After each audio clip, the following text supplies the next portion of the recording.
Nakalaro na rin si Daddy. Mula nagbakasyon sa Leyte, hindi masyado kasi ulan ng ulan. Dito ang dami na nakalaro. Ang lalaking tao. Ang laki tangkad. Mga pulis pala po sila.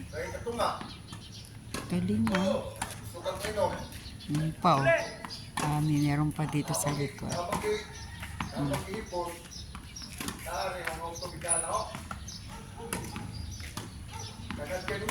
Ang galing. Yun naman dami nila. Ang dami pala nila. Para tuloy naalala natin sila Emery. Sila Kenneth. Mga barkada ni Daddy. Si Kenneth yun Ayun. Malaking tao dyan. Pulis. Mga pulis pa to sila. Galing si Daddy. Masaya na si Daddy. Ay! Tay.